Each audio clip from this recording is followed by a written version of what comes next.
بسم اللہ الرحمن الرحیم۔ السلام علیکم ورحمۃ اللہ وبرکاتہ۔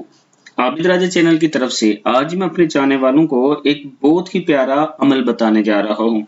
یہ ایسا عمل ہے، اگر آپ یہ کریں گے تو انشاءاللہ آپ کے رزق میں بھی اضافہ ہوگا، اللہ تعالیٰ آپ کے رزق کو بڑھا دے گا، کیونکہ یہ وہ قرآنی آیات ہیں جس میں اللہ تعالیٰ کا نام آتا ہے، یعنی اس میں اعظم والی آیات ہیں، رزق کو کھینچ لانے والی آیات ہیں۔ تو شروع کرتے ہیں۔ بسم اللہ الرحمن الرحیم۔ وَإِلَٰهُكُمْ إِلَٰهٌ وَاحِدٌ لَا إِلَٰهَ إِلَّا هُوَ الرَّحْمَٰنُ الرَّحِيمُ۔ پھر پڑھیں۔ وَإِلَٰهُكُمْ إِلَٰهٌ وَاحِدٌ لَا إِلَٰهَ إِلَّا هُوَ الرَّحْمَٰنُ الرَّحِيمُ۔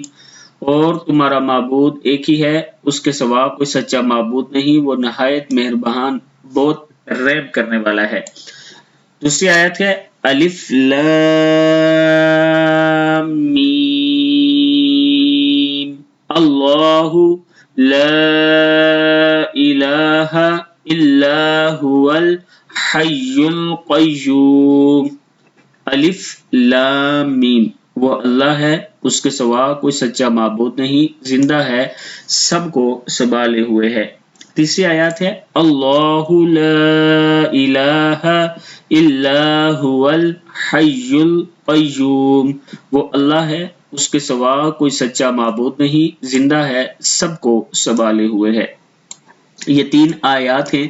اگر آپ نماز مغرب کے بعد یہ تینوں آیات تین مرتبہ پڑھ کے اللہ کے حضور دعا کرتے ہیں تو اللہ تعالیٰ ضرور عطا کرنے والا ہے، اور اس کے علاوہ آپ ہر نماز کے بعد بھی یہ تینوں آیات پڑھ سکتے ہیں۔